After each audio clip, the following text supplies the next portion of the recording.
New education policy में इसमें बहुत ज़्यादा चेंजेज आने वाले हैं। आप वैसे सब्जेक्ट को सेलेक्ट कर पाओगे जिसमें आपका इंटरेस्ट हो पाएगा।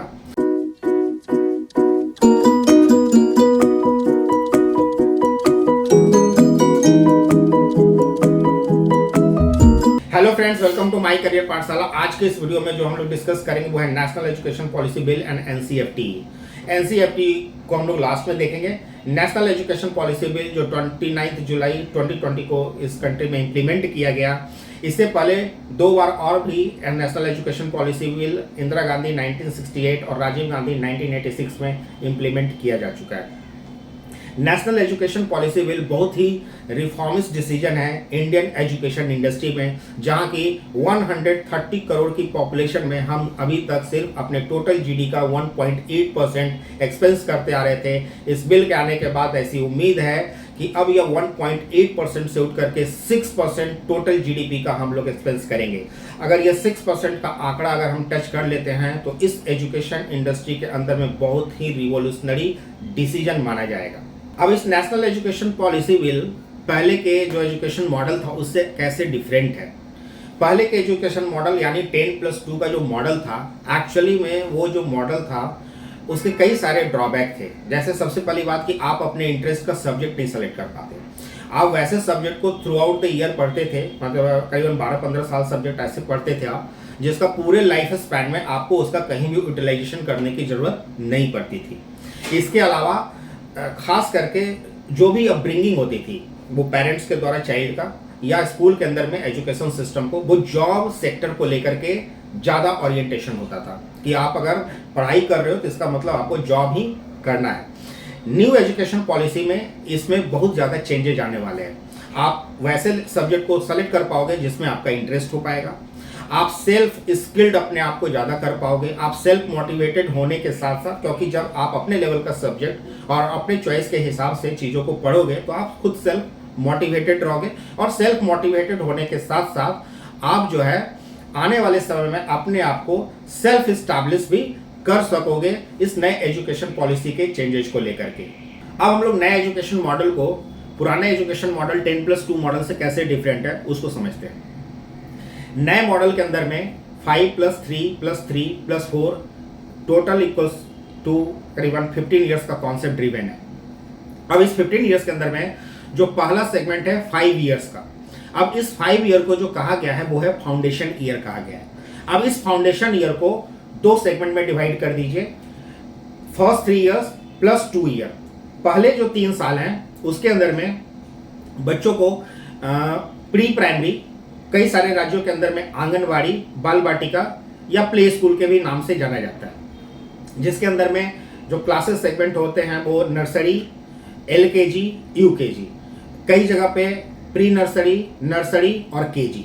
तो यह जो है वो 3 इयर्स का होगा और उसके बाद क्लास 1 और क्लास 2। ये टोटल ड्यूरेशन अगर आप कंबाइन करते हैं तो फाउंडेशन कोर्स 5 इयर्स का होगा। और सबसे अच्छी बात है इस कोर्स का, यानी फाउंडेशन ईयर कोर्स का, कि इसमें किसी भी तरीके का कोई एग्जाम किसी बच्चों के लिए कंडक्ट नहीं किया जाएगा। तो यह 5 इयर्स का मॉडल है। अब फाउंडेशन ईयर में जो एडमिशन लेने की जो एज डिसाइडेड है वो 3 to 8 इयर्स है। यानी बच्चे जब नर्सरी में, प्री नर्सरी में एडमिशन ले रहे होंगे तो 3 इयर्स से लेकर के और क्लास 2 तक जो बच्चे होंगे वो 8 इयर्स के एज होंगे। इसके बाद जो आता है वो सेकेंड पार्ट, दैट इज 5 के बाद +3। इस 3 इयर्स में बच्चे क्लास 3, क्लास 4 और क्लास 5 में होंगे, जिसको प्रिपरेटरी स्टेज कहा गया है। इस प्रिपरेटरी स्टेज में आपका एग्जाम का जो मॉडल है वो यहाँ से स्टार्ट हो जाएगा और बच्चे एग्जामिनेशन जो है हर स्टडी के बाद दे पाएंगे। प्रिपरेटरी स्टेज में जो एज लिमिट डिसाइडेड है वो 8 ईयर से लेकर के 11 ईयर तक, यानी 8 साल से 11 साल के बच्चे जो होंगे वो प्रिपरेटरी स्टेज में यानी 3rd, 4th, 5th के एडमिशंस के लिए एलिजिबल होंगे। अब प्रिपरेटरी स्टेज की जो एक और अच्छी बात है कि इसके अंदर में एक्टिविटी के सेक्शन के साथ साथ कोर्स करिकुलम है वो दोनों मिक्स करके बच्चों को सिखाया जाएगा और पढ़ाया जाएगा। अब यहाँ पर एक और अच्छी बात है कि क्लास 1 से लेकर के क्लास 5 तक अब ये मैंडेटरी नहीं रहा कि आपके बच्चों को इंग्लिश में ही पढ़नी पड़ेगी। जैसे आप किसी भी प्राइवेट स्कूल्स में या कहीं भी अगर आप डालते थे तो जनरली स्टेट बोर्ड को अगर छोड़ दिया जाए तो आपको इंग्लिश में ही बच्चे को पढ़ना होता था। लेकिन आज के डेट में ये ऑप्शन अवेलेबल होगा कि आप रीजनल लैंग्वेज में, अगर आप किसी मराठी स्टेट से बिलोंग करते हैं, आप असम से, उड़िया से, बंगाली से, तो हाँ रीजनल लैंग्वेज में भी आप अपने बच्चों को 1 से लेकर 5 तक पढ़ा सकते हैं। स्कूल के ऊपर में डिपेंड होगा कि वो इस तरीके का language section study model start करती है कि नहीं करती है। या फिर इंग्लिश अब जो है वो मैंडेटरी नहीं होगा, ऑप्शनल होगा। आप चाहे तो इंग्लिश में भी डाल सकते हैं, रीजनल लैंग्वेज में डाल सकते हैं, या फिर जो नेशनल लैंग्वेज में या हिंदी में भी आप अपने बच्चों को क्लास 1 से लेकर क्लास 5 तक आप किसी भी भाषा में, किसी भी लैंग्वेज के अंदर में उसको पढ़ाया जा सकता है। अब 5+3 के बाद जो नेक्स्ट सेक्शन आता है वो +3 का अगेन आता है। अब इस 3 में जो बच्चे होंगे वो 6, 7 और 8 में होंगे, और जो इनका एज लिमिट है that is 11 years to 14 years. अब इस मिडिल स्टेज के अंदर में अब आपके जो स्पेशल जो कोर्सेज ऐड किए गए हैं that is vocational courses, computer की कोडिंग, और उसके अलावा जो पहले भी बच्चे जैसे हिस्ट्री, एसएसटी और साइंस और मैथ्स के सब्जेक्ट पढ़ते थे वो आप ऑलरेडी इसमें पढ़ेंगे। सबसे अच्छी बात यह है कि जैसे कंप्यूटर कोडिंग का सेक्शन है, अब कंप्यूटर कोडिंग के अंदर में कोडिंग तो पहले भी सीखते थे, हमारे ज़माने में भी कोडिंग हम लोग बेसिक कोबोल जैसे लैंग्वेजेस को सीखते थे, लेकिन आज के डेट में क्या है कि वो प्रैक्टिकल बेस्ड ओरिएंटेड ज़्यादा हो सकते हैं, जैसे रोबोटिक्स के हिसाब से, या जो छोटे बच्चे होते हैं जो कोडिंग ब्लॉक्स को लेकर के जो एनिमेटेड गेम्स वगैरह है उसको डिज़ाइन करना शायद सिखाया जा सकता है, या जो एडवांस लैंग्वेजेज हैं जिसके ऊपर में खास करके जो वेबसाइट बनाने के जो काम है जैसे HTML पेज है, PHP है, इस तरह के, या जूलिया वगैरह जो बहुत ही एडवांस वर्जन है उसको लेकर के भी सिखाया जा सकता है। तो ये सब एक अपग्रेडेड वर्जन ऑफ स्टडी माना जाएगा। उसके बाद जैसे आपका वोकेशनल कोर्सेज पहले क्या होता था 10th के बाद स्टार्ट करते थे। 10th के बाद जैसे कोई ब्यूटिशियन का कोर्स कर लेता था, खास करके गर्ल्स होते थे, कोई स्टिचिंग की कोर्सेज कर लेते थे, बच्चे होते थे तो कारपेंटर का, प्लम्बिंग का, इस तरीके का कोई डिप्लोमा कोर्स करके उनको सर्टिफिकेट मिल जाता था। अब जो वोकेशनल कोर्स है वो क्लास 6 से ही आपके स्टार्ट हो जाएंगे, और उस वोकेशनल कोर्स के आपको शायद डिप्लोमा का सर्टिफिकेट भी उसके अंदर में मिल सकता है। ये तो पता चलेगा कि कोर्स किस तरीके से भी डिजाइन करेगा जब कोर्स के बारे में आ जाए, लेकिन जब वोकेशनल कोर्स ऐड किए जा रहे हैं तो इसके अलावा उम्मीद है कि और भी एडवांस वर्जन के कोर्स है, क्योंकि आज के बच्चे वो स्टिचिंग और ब्यूटिशियन मुझे नहीं लगता कितना इंपॉर्टेंट वो उसको वैल्यू देंगे, लेकिन वोकेशनल कोर्सेज में भी कई सारे अदर कोर्सेज को ऐड करके उसको अपग्रेड किया जाएगा। तो यह हो गया मिडिल स्टेज के पीरियड। अब इसके बाद जो आता है वो है सेकेंडरी स्टेज। अब सेकेंडरी स्टेज के अंदर में जो स्टार्ट होगा वो एज जो है वो 14 ईयर्स से लेकर के 18 ईयर्स तक, और सेकेंडरी स्टेज जो है वो क्लास 9, 10th, 11th और 12th। अब सेकेंडरी स्टेज के अंदर में जो सबसे अच्छी बात है, जो बोर्ड होगा वो सिर्फ क्लास 12th होगा। पहले जो 10th हुआ करता था बोर्ड, उसको हटा दिया गया। 9th, 10th, 11th, 12th ये 4 साल दौरान जो आपको एग्जाम कंडक्ट करने हैं वो आपको 8 टाइम्स एग्जाम कंडक्ट करने, यानी class 9th, 10th, 11th, 12th में अब सेमेस्टर वाइज पेपर होंगे, यानी हर साल में 2 एग्जाम आपको देने पड़ेंगे। बोर्ड सिर्फ आपको 12th में देकर के आपको कंप्लीट करना पड़ेगा। अब इस सेकेंडरी स्टेज का जो सबसे अच्छा बेनिफिट है, जैसे 10+2 वाले मॉडल में बच्चों को अगर 10th के बाद या तो बायोलॉजी सेलेक्ट करना पड़ता था, या तो मैथ सेलेक्ट करना पड़ता था, या तो कॉमर्स सेलेक्ट करना पड़ता था। बायो के बच्चे के साथ प्रॉब्लम हो सकती थी, किसी भी मैथ्स रिलेटेड करियर में नहीं जाते थे। अगर मैथ्स होता था तो मैथ्स वाले बच्चों के पास किसी भी बायोलॉजी सेक्शन में, यानी अगर मेडिकल रिलेटेड स्टडीज है तो आप नहीं सेलेक्ट कर पाते थे हायर स्टडीज के अंदर में। अब क्या होगा, अब हो सकता है कि जो कोर्स है जो आपको आपके इंटरेस्ट के हिसाब से सेलेक्ट करने के लिए दिया जाए। बायो के बच्चे मैथ्स का भी ऑप्शन, और मैथ्स वाले बायो का ऑप्शन। हो सकता है कि बायोलॉजी के साथ साथ आप अकाउंट्स भी सेलेक्ट कर लो, या हो सकता है आप कॉमर्स के भी सब्जेक्ट पढ़ना चाहो तो उसको भी ले सकते हो, ह्यूमैनिटीज़ के भी सब्जेक्ट पढ़ना चाहो तो ले सकते हो। यानी आप अपने हिसाब से और अपने स्किल और टैलेंट के हिसाब से सब्जेक्ट को क्लब करके और उसकी पढ़ाई कर सकते हो। लेकिन इसमें अभी कोर्स करिकुलम का जो सेक्शन है वो आना बाकी है, उसके आधार पर बहुत सारी चीज़ें क्लियर होगी। लेकिन एक अच्छी बात यह है कि हाँ, सिलेक्शन के चांसेस, सिलेक्शन का ऑप्शन आपके पास होगा, और आप अपने इंटरेस्ट लेवल की चीज़ें ही पढ़ेंगे। वैसे किसी सब्जेक्ट्स को आप नहीं पढ़ेंगे जो आपके पूरे जीवन में काम नहीं आने वाला। अब स्कूल मॉडल के बाद आते हैं कॉलेज मॉडल पे, यानी 5+3+3+4 के बाद अब बच्चे 12th करने के बाद अब जो है ग्रेजुएशन करने के लिए वो इस कॉलेज के अंदर में एडमिशन लेंगे। पहले क्या होता था, ग्रेजुएशन में कई तरह के कोर्सेज होते थे, जैसे 3 ईयर का डिग्री कोर्स होता था, BA, BSc, MSc वगैरह को लेकर के, MA को लेकर के। आर्ट्स के बच्चे जो होते थे वो MA सेलेक्ट करते थे, साइंस के बच्चे BSc सेलेक्ट करते थे। उसी तरीके से जिनको टेक्निकल कोर्सेज पे जाना होता था, जैसे BTech वगैरह करना होता था, तो वो 4 साल का कोर्स सेलेक्ट करते थे। कुछ जगह पे जो क्लब करके यहाँ पर ग्रेजुएशन प्लस मास्टर्स दोनों को क्लब करके 5 इयर्स का इंटीग्रेटेड प्रोग्राम बना दिया जाता था। अब वो सारी चीज़ें को हटा दिया जाएगा। अब सिर्फ 4 ईयर का कोर्स होगा ग्रेजुएशन लेवल पे, और उसके भी अलग अलग सेगमेंट है। जैसे मैं आपको समझाने के तौर पे एक कोर्स को यहाँ पे एग्जाम्पल के रूप में लेता हूँ, बीएड। बीएड वो डिग्री है जिसके आधार पर आप स्कूल के अंदर में आपको जॉब मिलती है, बीएड की डिग्री के आधार पे। तो हम लोग ऐसे समझते हैं कि जैसे किसी स्टूडेंट ने 12th पास करने के बाद अब बीएड की डिग्री में एडमिशन्स ले लिया, बीएड के कोर्स में एडमिशन ले लिया। अब बीएड आपने फर्स्ट ईयर किया और फर्स्ट ईयर करने के बाद किसी तरीके से कोई प्रॉब्लम हो गया तो आप उसको छोड़ करके जा सकते हैं। अब छोड़ करके जाने के बाद ऐसा नहीं है कि वो 1 साल आपका बर्बाद हो गया। अब आपको 1 साल का आपको सिर्फ और सिर्फ डिग्री मिल जाएगी। जैसे मानकर चलिए कि अगर प्री प्राइमरी लेवल का एजुकेशन है, प्री प्राइमरी लेवल यानी नर्सरी वगैरह का, वो कह रहा है कि हमें जो है सिर्फ सर्टिफिकेट लेवल एजुकेशन का ही जॉब मैं दे रहा हूँ कि सर्टिफिकेट लेवल अगर किसी के पास है बीएड का तो वो प्री प्राइमरी का टीचर बन सकता है। तो आप सर्टिफिकेट लेकर के जाकर के प्री प्राइमरी का टीचर बनेंगे। आपको क्या जरूरत है, आपको 4 साल का बीएड कंप्लीट करने का।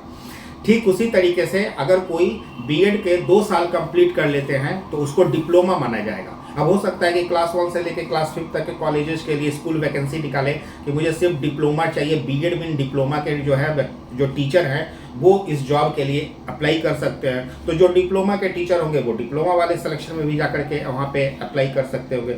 और अगर आपने बीएड में 3 साल कंप्लीट कर लिया तो आपको डिग्री की सर्टिफिकेट मिलेगी, यानी आपने बीएड में डिग्री कंप्लीट कर ली। तो आप अगर हायर स्टडीज में 8, 9, 10th के बच्चों को कोई स्कूल अगर वैकेंसी जॉब निकाल रहा है तो वो हो सकता है कि बीएड डिग्री कंसीडर कर रहा होगा जॉब सर्टिफिकेट में। तो आप एज ए बीएड डिग्री भी जो है वहाँ पर दे करके अप्लाई कर सकते हैं। अब उसके बाद जो 4 साल का अगर 4 इयर्स अगर आप कंप्लीट कर लेते हो तो यह आपका बीएड जो है वो रिसर्च हो जाता है। मतलब आपने पूरी महारत उसमें हासिल कर ली। तो हायर एजुकेशन के अंदर में जैसे अगर आप किसी कॉलेजेस के अंदर में कोई अगर जैसे कंप्यूटर साइंस है, मैकेनिकल है, इंजीनियरिंग है, या मास्टर्स लेवल पे कई सारे कोर्सेज हैं अदर उसमें हो सकता है कि जॉब वैकेंसी के लिए बीएड में रिसर्च की डिग्री आपके पास होनी चाहिए। तो 4 इयर्स है तो फिर वहाँ पे जॉब वैकेंसी के लिए अप्लाई कर सकते हो। अब जो सबसे अच्छी बात है इसके अंदर में वो है मल्टीपल एंट्री। मल्टीपल एंट्री का मतलब ये हुआ कि समझने के तौर पर ऐसे कि आपने 3 साल समझ लो कि 1 साल का सर्टिफिकेट करके आपने प्री प्राइमरी के बच्चों को पढ़ाया। अब आपकी इच्छा है कि सैलरी स्केल कम है तो क्यों ना मैं थोड़ा सा जो है 1 साल और जाकर के डिप्लोमा का सर्टिफिकेट लेकर के आता हूँ तो मेरा अपग्रेड हो जाएगा। तो आप कभी भी जाकर के वो 1 साल कंप्लीट करके डिप्लोमा का सर्टिफिकेट ले सकते हैं। डिप्लोमा वाले टीचर समझे कि ऐसा है कि हमें जॉब स्केल हाई करना है, मैं जो है वो डिग्री ले लूँ 1 साल और कंप्लीट करके, तो 1 साल कंप्लीट करके वो अपना डिग्री कंप्लीट कर सकते हैं। डिग्री वाले सोचे रिसर्च में।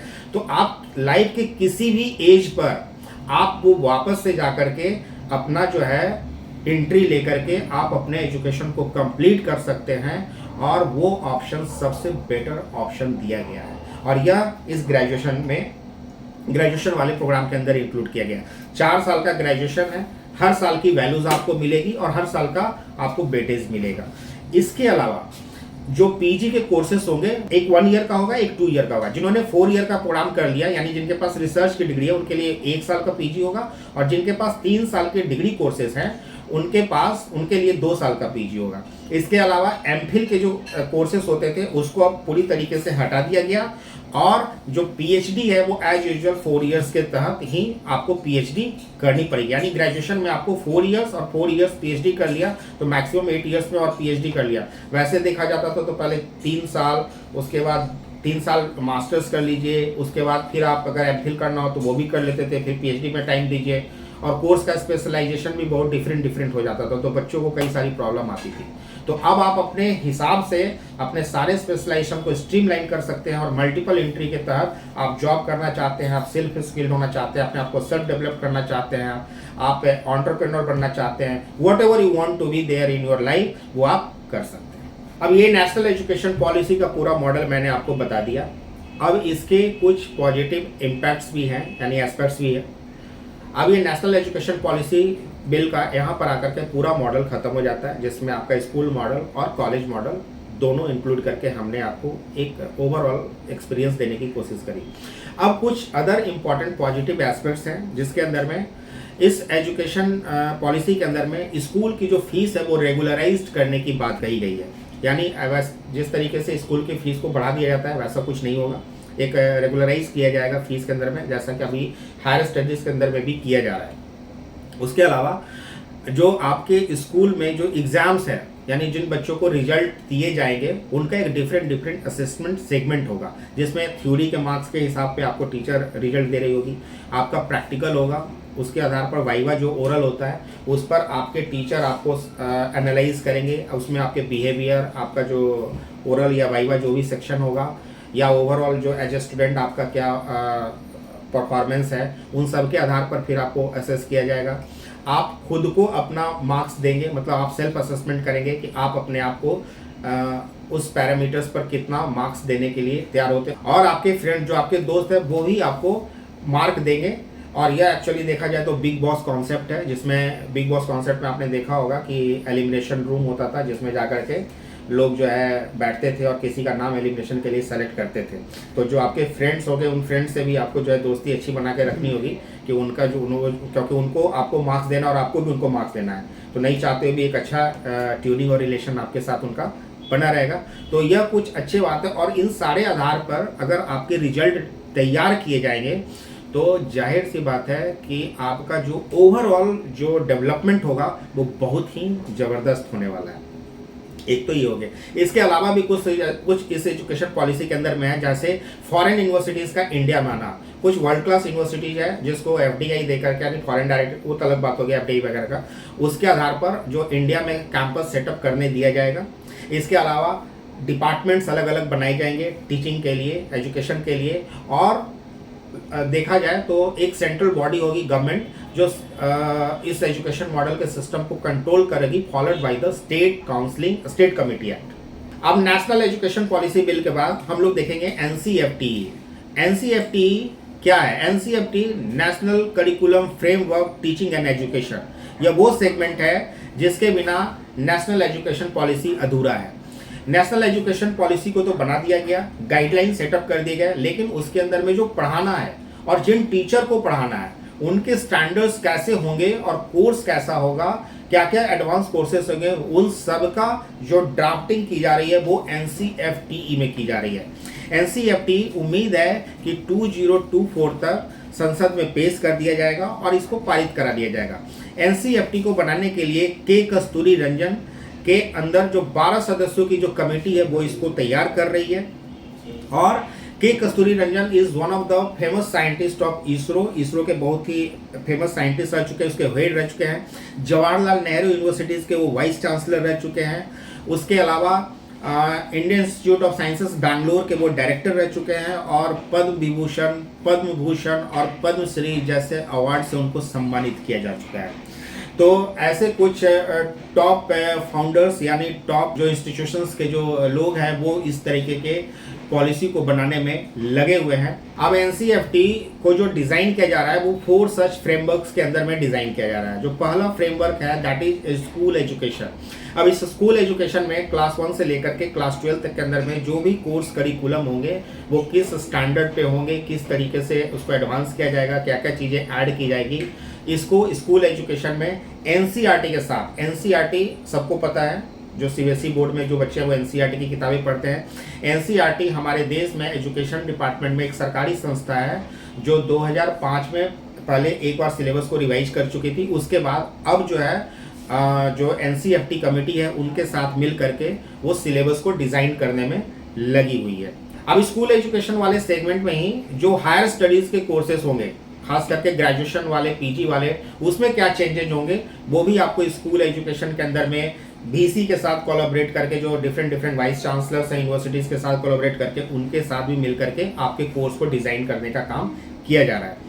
अब इस स्कूल एजुकेशन के बाद जो दूसरी एजुकेशन, जो सेकेंड फ्रेमवर्क है वो है आपका टीचिंग वाला, टीचर ट्रेनिंग। क्योंकि क्या है, आज के डेट में जब नया कोर्स मॉडल इंप्लीमेंट किया जाएगा तो जो टीचर जो आपको पढ़ाने वाले हैं उनके लिए भी एक education guidelines, standard education guidelines framework किया जाएगा, जो करीबन 50 to 60 आवर्स के कोर्स ड्यूरेशन के आसपास का होगा।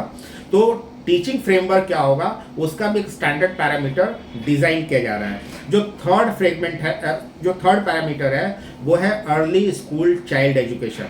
अर्ली स्कूल चाइल्ड एजुकेशन में जैसे आपके जो है नर्सरी में, केजी में या उस तरह के जो बच्चे हैं या जिनमें एक्टिविटी बहुत ज़्यादा इन्वॉल्व है, वैसे बच्चों को कैसे पढ़ाया जाएगा उसके लिए भी मॉडल इस सेगमेंट के अंदर में तैयार किया जा रहा है। अब फोर्थ जो फ्रेमवर्क है वो है एडल्ट एजुकेशन।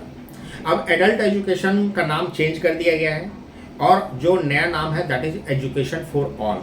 एडल्ट एजुकेशन के अंदर में जो गवर्नमेंट जो स्कीम्स होती थी जैसे नेशनल लिटरेसी मिशन प्लान या स्टेट लिटरेसी मिशन प्लान, जैसे आप लोगों ने सुना होगा राष्ट्रीय साक्षरता मिशन।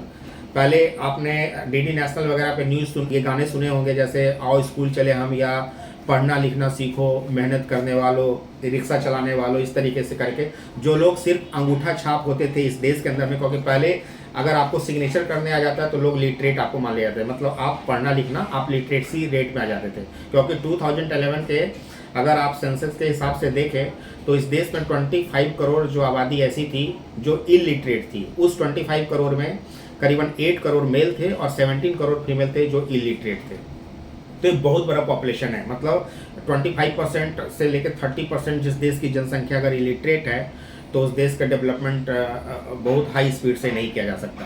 तो जो एजुकेशन फॉर ऑल है उसके अंदर में कई सारे काम गवर्नमेंट करती है नेशनल लिटरेसी प्लान के अनुसार, जिसमें टीचर को एडवांस करने का, यानी जो गांव में पंचायत समिति के आधार पर या जिला परिषद के आधार पर जो स्टेट लेवल के साथ मिल करके इसको कराया जाता है, और उसके अंदर में जो टेक्निकल इक्विपमेंट्स प्रोवाइड करने की बात हो या जो फैसिलिटी प्रोवाइड करने की बात हो या उसके अंदर जो टीचर पढ़ाते हैं उनको स्केल करने की बात हो, ये सारे इस एडल्ट एजुकेशन जो कि अब चेंज करके एजुकेशन फॉर ऑल में आ गया है इसके अंदर में आता है। जैसे MHRD का नाम चेंज करके अब एजुकेशन मिनिस्ट्री कर दिया गया है। पहले हमें भी समझ में नहीं आता था कि MHRD, कई बार कंफ्यूज हो जाते थे, कई दिनों तक तो कंफ्यूज ही रहते थे, बाद में पता चला अब एजुकेशन मिनिस्ट्री समझ में आता है कि एजुकेशन का मतलब एजुकेशन मिनिस्ट्री।